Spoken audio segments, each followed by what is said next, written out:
And whose team is this? Is this your team, or is this your daddy's team?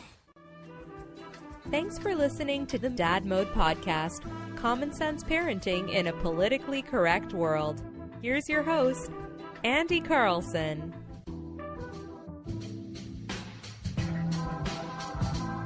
Welcome back to the Dad Mode Podcast, common sense parenting in a politically correct world. I'm your host, Andy Carlson, at Andy Carlson Show on the Twitter machine.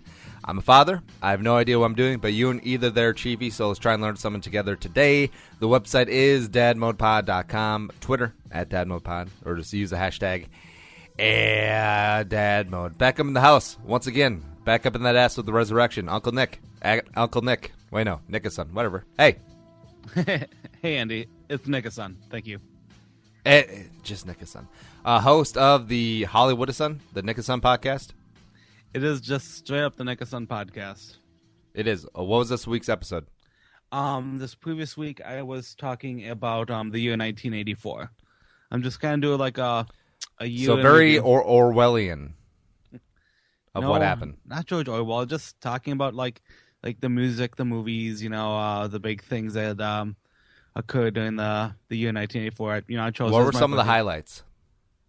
Let's see. Some of the music. You have Madonna. Michael Jackson was kind of big. Prince, obviously. We had movies. See the Breakfast Club. No. That was the year before the Breakfast Club. So I think that was 16 Candles. I think was one of the big ones. You had Back to the Future. I think no. That might have been 85 too. I have a list somewhere. I don't have it on me right now. Oh, Purple Rain came out in 84. Oh, yes, that too. That made sense. Oh, yeah, and the basically all the theater chains are showing Purple Rain this weekend. They're showing it at Target Field as well, and like all the theaters in Mall of America. So that's pretty exciting. Oh, yeah, it's huge right now. And that's why, ladies and gentlemen, we are gathered here today to discuss this thing called music and musical influences on children. This is, of course, out of respect and homage to the late, great Prince Rogers Nelson, the pride of Minneapolis, Minnesota. Chanhassen, sticking around, became a superstar, and still was one of us. Passed away at age 57. Dying in an elevator, which is, was it Let's Go Crazy? Never gonna let the elevator break us down. Uh-oh, let's go. It's prophetic. It is prophetic because what, you wrote that song 30 years ahead of time? I never thought about that. Wow. It is pretty crazy. But, yeah, Minnesota's favorite son, Prince, passes away. And just want to talk music. I was thinking back about how every generation, the parents will sit around, especially in the days before television. They would always have the radio on, always be playing music. And you hear a lot of musicians coming up nowadays saying that, my biggest musical influence was my parents. They're always playing the Beatles while I was growing up, or blah, blah, blah, and blah, blah, blah, and that's what really got me into it. And Nick, as the musician, the resident musician here of the Carlson podcast family, well, yeah, we'll call it that, what were your influences growing up, and what role did your parents have?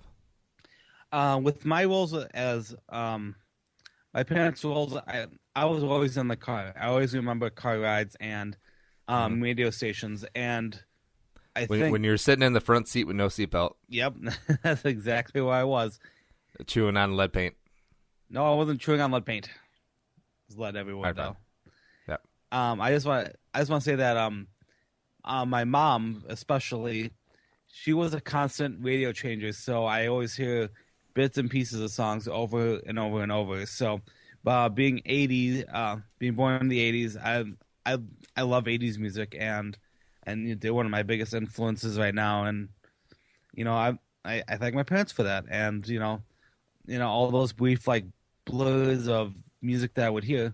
I'm like, and being an adult, I'm like, I gotta find those songs. So obviously, thanks to the internet, you can find nearly any song you want now. You can, YouTube. You can use the Spotify's. You can use Shazam's. You can find all these songs so easily now, and it's great. I think we're living a good time to explore music and get the music that we listened to when we were a kid back.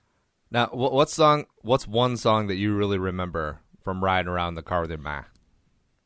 Okay, so I'm a big Billy Joel fan, so I always remember when the song "We Didn't Start the Fire" came on, because it's that song where he's just listing off events, like he's just listing, like, you know. Those aren't even lyrics. You're just listing off things, Billy Joel. I know, but it was catchy and the music was great to it, and you know. Marilyn Monroe. Exactly. We didn't start the fire.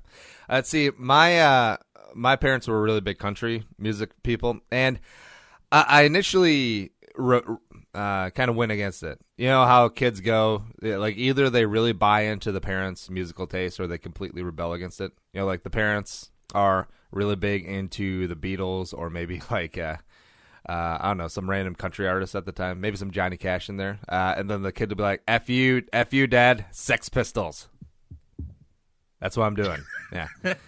Did you go Sex Pistols? I did not go Sex Pistols. I admittedly, though, in high school, growing up, I did like a lot of the quote unquote punk rock, except it was like definitely the softer punk. So it was like Blink-182, Offspring, all the other bands like that. Eventually it came around, though. I do appreciate country, some of the older country, not like the current stuff where it's all guys in the the cut off jean jackets and like the cowboy hats, which a cowboy would never wear. You know, like the stylish ones. It's like, hey, you have holes in your cowboy hats and the sides are pinned up. What's going on? No, this is not a cowboy hat. Yeah, but I remember Garth Brooks.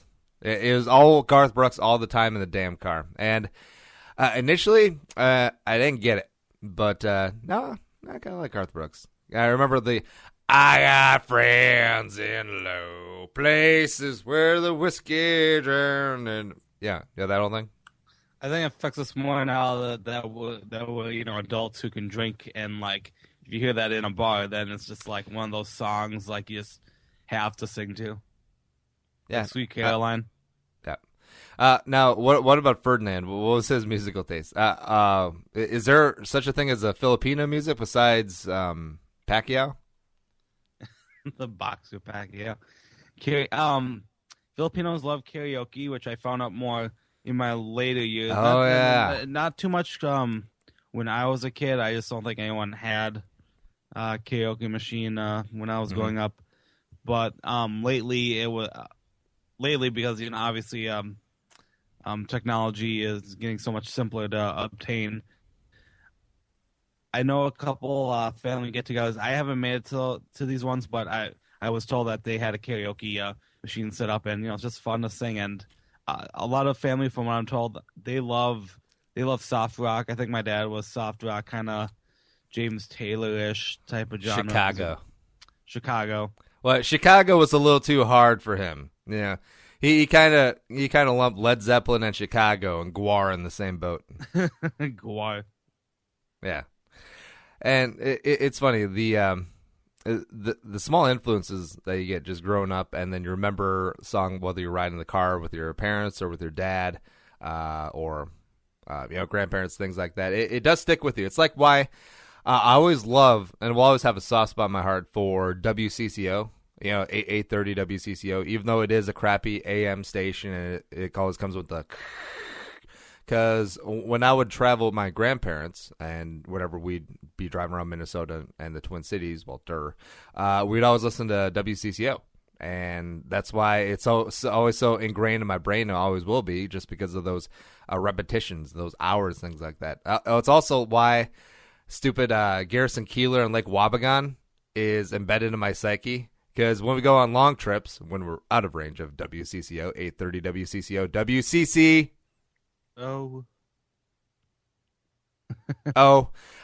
we would listen to cassette tapes of Garrison Keillor. So his Prairie Home Companion and like Lake Wabagon and all the kids being above average, that's embedded in me. Like I can't shake it now. Please say Wobegon. Wobegon. Wobegon. I love that. What was it? Or all the men are... All the men are good. All the men are handy? No, that's Red Green. No, the women have big shoulders. All the men are true, the women are good looking, and the children are above average. Something like that. Men ain't true. I mean, come on. Maybe not. But going down a bit of a tangent there. But I'm really conscious about what we're playing for Muggsy, and if it will come into play down the line. Now, with the state of pop music now, there will be like 17 different Katy Perrys by the time that she's cycled through her musical taste, and that's fine. But I don't want to jam anything down her throat. It's kind of weird, the overbearing parents, the helicopter parents who'd be like, you will listen to classical music, and you will like it, and you will embrace it, and you go on to Harvard, and you be doctor. Nah, that's not really going to be my thing. But I at least want to expose her to the good stuff, stuff that will withstand the test of time, because there will be, pop music is pop music is pop music. Cyndi Lauper, Britney Spears, Katy Perry now, all that crap is going to go by the wayside and not have any longevity. But the things that will hold up, the Rolling Stones, the Beatles, the Zeppelin, the Prince, and things like that, I want to expose her to, because that's the kind of music that's going to be sticking around for a long time. I'd argue Madonna is pretty lasting. Except she's changed so many times. She's very adaptable. She's like a virus, like a chameleon. Yeah. Actually, when was her last album? She did come out with something in the last couple of years, I think, because she was touring, and usually a tour promote a new album, unless you are like a great classic band. Yeah, and with Prince passing, all the tributes have come out, and all the radio stations are playing 24/7 Prince, and you start looking up some of these videos, and this is one I want to show Margaret, like when she's starting to get into music, probably the 12, 13, 14 age is when kids really start getting into music. And I just want to show her like videos, or whether it be YouTube or some other 17th iteration, 13, 14 years, and just be like, this is what a musical artist does. He doesn't do auto-tune. He doesn't have 17 other people write his songs like Justin Bieber. And I'm going to show her the clip. I'm going to show her two clips. The first one is going to be at the Rock and Roll Hall of Fame. He's playing with Tom Petty and a couple other people. I can't remember the song, though. When My Guitar Gently Weeps. Gently Weeps. That one. Yeah, right? They're playing the Beatles song, and he has an extended guitar solo right there, as Prince does, and you'd be like, man, this guy, this is what a musical artist looks like. Not Tom Petty. Oh, Tom Petty's great. Prince, the little 5'6" dude, with the goatee. That's it. And then also the complete 2006, 2007 Super Bowl halftime show, which is the only good halftime show, by the way, in the history of the gosh darn Super Bowl. I go Bruce Springsteen was pretty good too. Okay, you're arguing. Besides the point, exactly. But Prince coming out with the what song did he cover? Best of You, and there's two other songs in there. He did Purple Rain. Oh, yeah, Purple. Yeah, he did. He did three covers though. I forgot. They're escaping me. I forgot what they were. Oh, All Along the Watchtower and Proud Mary. Yeah, there you go. And it's just like in a monsoon, as hard as that is, and there's no lip syncing, there's no phoning it in, this ain't some Britney Spears shit. Prince just absolutely beating down the door and putting up a fantastic show. And this isn't prisoner of the moment stuff either. This isn't remembering more kindly of the deceased. Yeah, I've been saying for years that Prince's halftime show was the best ever. You can scroll through my tweets. I probably tweet about like once a week. It's almost like a scheduled tweet. Prince's halftime show was the greatest one ever. And just how he was a musician and a showman. I mean, right towards the end when he was behind that stupid curtain with his phallic guitar, and then all the censors were like, "Oh no, what is happening here?" Because this was a couple of years after the Janet Jackson boob thing, and it's just, Margaret, this is what a musical artist is. This is not pop music. This is not all substance and no content, or all hat, no cattle, something like that. No, this is what actual music is, and this is music that's going to be around in 25, 50, 100 years. Not this, not Demi Lovato. I mean, Demi Lovato, you're beautiful, you're awesome, but no, your music's not going to have staying power. I completely agree with you. I love you How like a love song, baby. how early are you gonna start affecting the way like the music is? And I know we talked about a little bit with like TV and movies and stuff. She's what, 10 months now, 10, 11. Yeah. I think it's got to be organic. Like, it can't be contrived. Like, you can't. Definitely not going to be those parents that sit down and it's like, listen to this album on vinyl. It's got so much more depth. This is the way that it's supposed to be. Like those stupid hipster parents. But yeah, like we talked about earlier, just having music on in the car or music on around the house when we're flying around doing chores and stuff like that, and that'll stick. And that's how I kind of absorbed music early on, because I remember on Sundays when it wasn't football season and when the Twins were playing. Well, actually, Twins play every Sunday, so that's kind of a moot point. Anyways, I would always have on the Rick D's and the weekly top 40, and that's how I got into like top 40 sort of popish music at that time. And I'm not saying that you shouldn't listen to stuff like that, so like the KDWBs of the world right here in the Twin Cities, but it's not gonna have lasting power. It's fun in the moment. It's like in the 80s you had big hair, 90s you had grunge, in 2000s you had the Britney Spears, Justin Timberlake's, NSYNCs of the world, and now you have, gosh, what do you have now? Bruno Mars. Although Bruno Mars is fantastic. Adele, you have. I mean, I think it shows in our society now. Today's music is so spread out, and I mean, it's a good thing, but it's very hard to keep track of everything. So you hit that point where.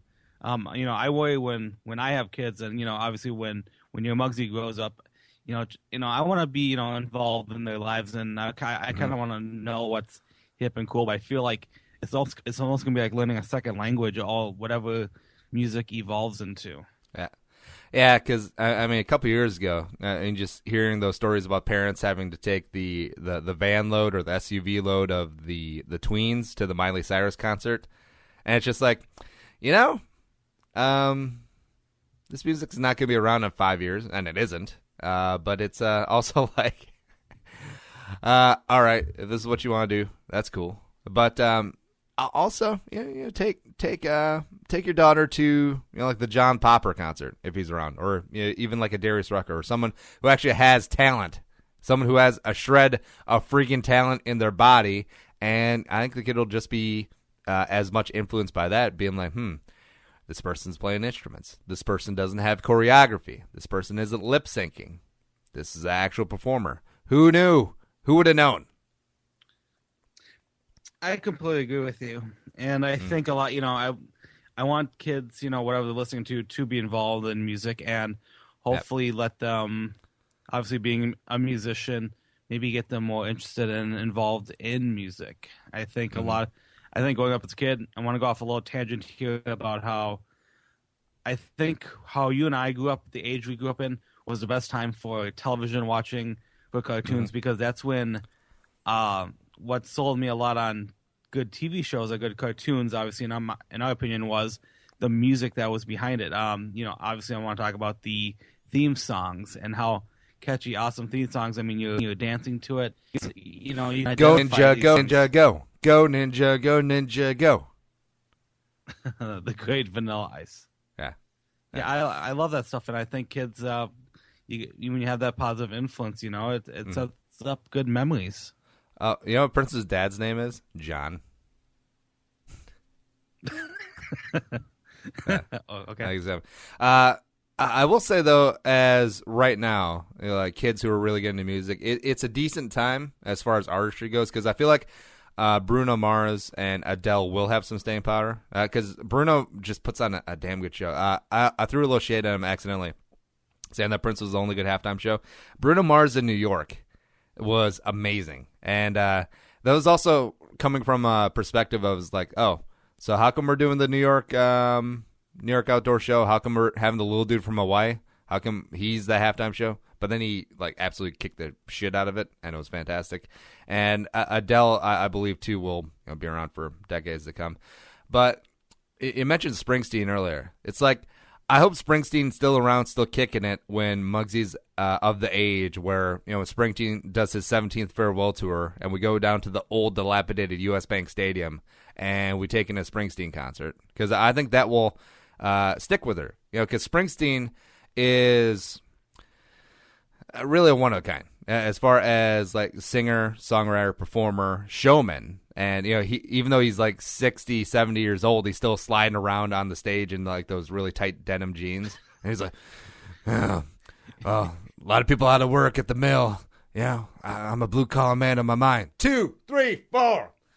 Then Max Weinberg is still hanging out there in the back. Yeah. He slides into the campus and is like, oh, sorry, man. And then goes back and sings. Oh, no. By the time Muggs is old enough to see him, he'll still be sliding in, except he'll be on the rascal. So it'll be like, little Steven will be even more little because of osteoporosis. Oh man, that's funny. What's the name of the saxophone player who died? Shoot, it was what was his name? Yeah, that guy. I'm playing in my head. Hang on just one second. Also, something we talked about a little bit off air was albums and how the kids nowadays, it's all about singles.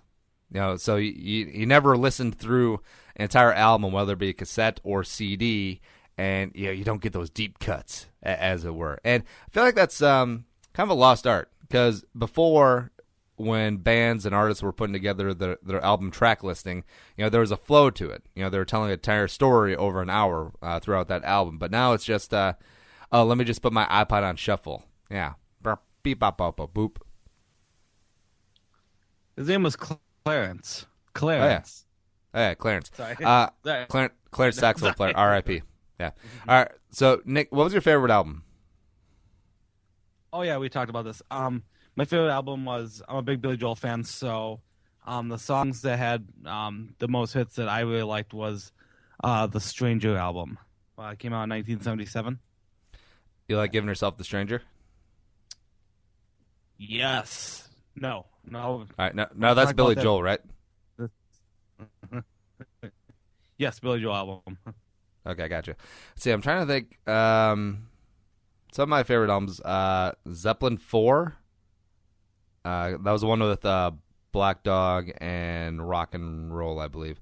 It's a very diverse group. Like, I love that album. I love Dr. Dre 2001, which is I don't think I'm able to play for Muggsy for ever. Like, ever. Was that like, never, ever. Was that the Chronic, or was that after the Chronic?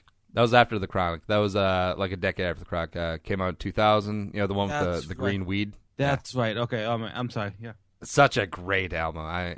Every single track is fantastic, but I'm never going to be able to play it for Muggsy. I think the thing with albums is that a lot of artists today, are usually just like a one and done. Like they have that one hit wonder pop song or something, maybe two. Mm-hmm. A lot of people I don't think come out with like that big group of songs. I don't know. You could argue Taylor Swift's last album had a lot of catchy songs on it. It's hard. It's not like the days of when we were growing up. I think just a lot of, there were just a lot of not great, full 12 to 15 song albums. Yeah, I agree. And a couple more that I really like are like Incubus, Morning View, Blink-182, Enema of the State. Ironically enough, yeah, everyone had that CD with the porn star was on the front of the album. She did not age well. Yeah, time was not kind to her. Who would have known? I forgot about that. Who would have thought? And ironically, I mentioned Taylor Swift and her latest album was in 1989. I really like that one. That was really good, like front to back. Yeah.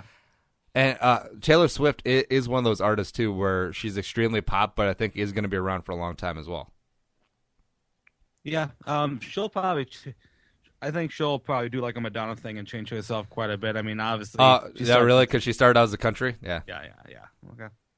Which is kind of funny. And now she's Nick Son's love child. Oh my god, I Star have Child. a big crush on her. Oh my god. How much would you pay at like a charity auction for a weekend getaway with Taylor Swift in Cleveland? In Cleveland? Yeah, I don't think location is important for this hypothetical scenario for you. I don't want to go to like, we'll have to pay extra to go to the city of choice, or is that included in my All right, so how about you can go to Orlando and spend the entire 4-day weekend in Disney World and Universal Studios with Taylor Swift? Let's see. I'd spend, out of my actual money that I have right now, I'd spend Would you pay $10,000? if I had 10 grand, Yeah. yeah, I would do that. Yeah. Yeah, I'm gonna go out there. That'd be a once in a lifetime opportunity. I would. My one chance to Beg, borrow, and steal, sell the Hyundai, max out the credit cards. Nick, you're going. Yeah, I would go up to 10,000, I guess. Yeah. Yeah. Actually, you should start a GoFundMe. I wonder if people would bite. People throw a lot of money at really stupid things on GoFundMe. Oh, I know. I've seen it. Yeah, they do too. And it's not even like a huge Taylor Swift fan. She does write a lot of catchy songs, but it's also great that she's writing them, and she's the one playing her own instruments at concert. I don't know why that's such a hang-up for me, but it's really hard to respect. Like, the example that always gets thrown around is Bohemian Rhapsody, written by Freddie Mercury. And then you got Justin Bieber's Baby, who's written by 17 people, not named Justin Bieber. It's like Freddie Mercury wrote the entire Bohemian Rhapsody, all like 13 minutes of that opus, of that beautiful landmark piece of music. And then Justin Bieber didn't even write Baby, Baby, Baby, oh. I think it's going to be the importance of the parents to make sure their children understand this, because obviously, I mean, no one like Justin Bieber doesn't advertise, I'm going to play this song that I didn't write. That's something we search, behind the scenes. Like people who open up the album covers and read the details about it. And I think the importance of like music and why I think we're talking about it on Dad Mode here is to talk about how we want our kids to, be somewhat influenced into the music. They don't have to be full-on musicians, but, we live in an age where it's so, it's, guitars, musical instruments aren't too expensive. And, a lot of music programs at the schools, make access to music pretty easy. It's, Muggsy could someday be a great singer. She could be a musician. She could be a pop star, or she could be behind the scenes a songwriter, or a songwriter, music writer. Anything can be possible now. Yeah, we already said that we're going to get her into piano lessons, because a lot of places you have to have piano training to play drums, and I feel like drums is like the basis for everything. And by the way she interacts with her high chair, I think she's going to be a drummer. Yeah, pretty clearly. Nice. Yeah. That'd be good. And have you seen like the YouTube videos of like the 4-year-old kids playing, going off on the drum kit, like was it a System of a Down Chop Suey? Yeah. Oh yeah. No. That is insane. That's awesome. That's the parenting done right. However, they got the kids to be that much involved. Some kids I think can catch on quicker than others, but I think parenting must have definitely got that kid to like focus and like, okay, look at these beats or something. And it's like a big part natural talent, but another part of the parents putting focus on it. And also, hopefully that kid doesn't become burnt out, and by the time she's 12 years old, she doesn't run away from home, swear off the drums forever, and staying in like some hotel room with some guy named Troy. Yeah. It's like, oh, meth, not even once. What put you on the pipe? Drums. Drums. Yeah, it happens. Also, something that happens is Amazon, dadmopod.com/Amazon, to redirect right to the homepage, bookmark the living bejesus out of it. Every time you buy something, Dadmo gets a little taste, and Yeah, we'll keep the lights on here. We'll keep Nickerson's phone connection. We'll keep that up to date. Shut up. I'm working on it. I know. It's so beautiful. I'm complaining about. I was complaining about Skype, even though it's a free utility and it changes the world and has been instrumental in what I'm doing here with all these podcasts. But still, it's a pain in the ass sometimes. Yeah, 100%. It happens. Nick, what's coming up new from you? What should people be looking for? Well, my new podcast that airs weekly on Wednesdays. I've trying to keep up to date with the latest music news, television, and movies. There's always new stuff coming out, new trailers to talk about, new songs, new everything. And obviously, we're going to talk about Prince and how iconic he is. So, it's funny. Nick gets that one up soon. It's funny that Nick gets the choppiest as he's trying to promote his stuff. It's very funny to me. It happens. This show, Dad Mode, is available on iTunes and Stitcher. Follow us on Dad Mode Pod or me at Andy Carlson's show. Nick at Nickerson on the Twitter machine. Website is dadmodepod.com. But for Nickerson, I'm Andy Carlson saying be a man, be a father, and go Dad Mode. We'll see you next time.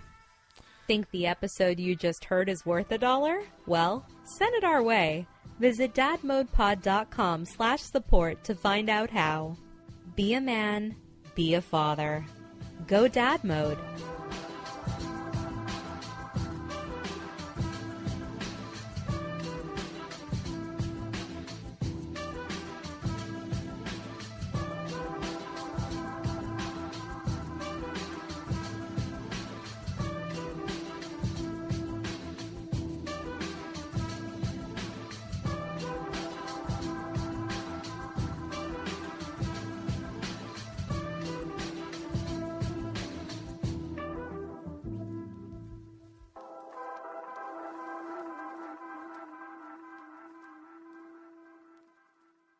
The music is created and produced by Deeb. To hear more of his tracks, visit soundcloud.com/Deeb.